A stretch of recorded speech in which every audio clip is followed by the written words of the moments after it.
Gosh, I don't know where to begin. I've been in the Senate for 8 years. In dog years, that's 56 years. And it feels like 56 years.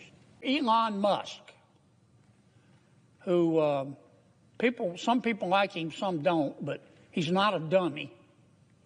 He's a very successful business person. He's got a top secret security clearance. President Trump issued an executive order, and he turned to Mr. Musk, and he said, Mr. Musk, I want you to do for me what I said I was going to do in the election. I want you to go through all the spending. But I'll tell you what Mr. Musk discovered. I found it fascinating. He discovered that the American taxpayers are giving money to Afghanistan.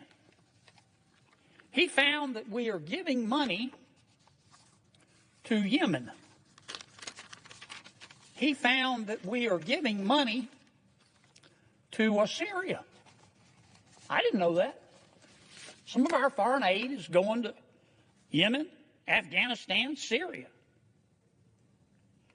He found that the USAID has 10,000 people, 10,000 people, employees.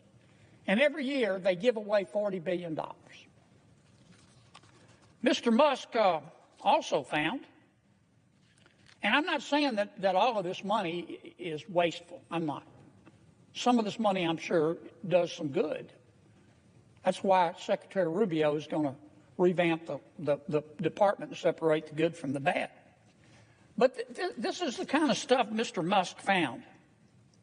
He found that the USAID gave money to support electric vehicles in Vietnam. Our money, taxpayer money. He found that USAID gave money to a transgender clinic in India. I didn't know that. I bet you the American people didn't know that.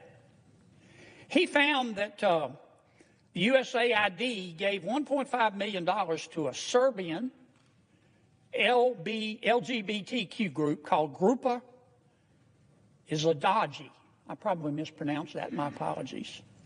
Anyway, they got $1.5 million to, quote, advance diversity, equity, and inclusion in Serbia's workplaces and business communities. What else did Mr. Musk found that my colleagues don't want to talk about? Well, he reviewed a study and then went and checked it. The study was done by the Middle East Forum. They found that USAID spent $164 million to support radical organizations around the world. We're not talking Cub Scout troops here. We're talking about radical organizations around the world. They gave $122 million of that to groups aligned with foreign terrorist organizations. Our taxpayer money. According to this report in Mr. Musk, the USAID has given millions of dollars to, quote, organizations in Gaza controlled by Hamas. Why aren't my colleagues talking about that? Recipients of the money, they found, have, quote, called for their lands to be cleansed from the impurity of Jews. That's what we're giving foreign aid to. What else? I'm not going to spend my whole time talking about this, but nobody else is talking about it. They're just talking about the process. And Mr. Musk, and he's a mean guy, and he shouldn't be looking at our spending. Well, he is. And I kind of find what he's found out interesting.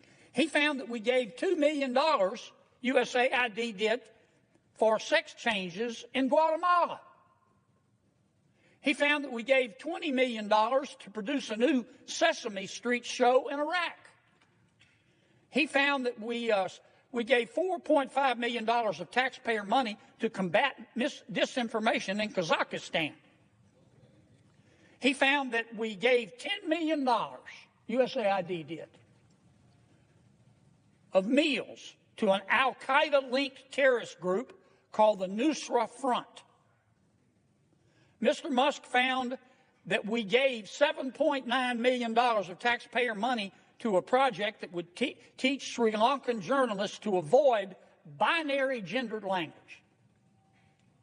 The USAID took $8 million and gave it to a bunch of journalists in Sri Lanka to teach them how to avoid binary gendered language. I don't know what the hell binary gendered language is.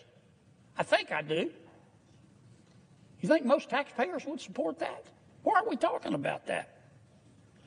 The USAID gave $1.5 million to promote LGBT advocacy in Jamaica.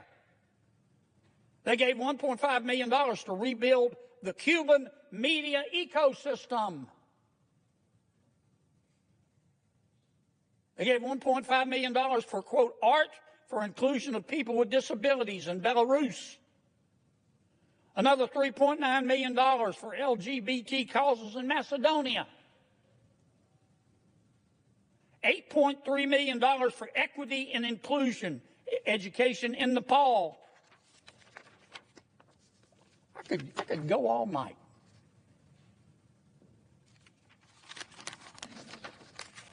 And many of my colleagues are upset. They're really mad at Mr. Musk. Hell, I think we ought to give him a medal.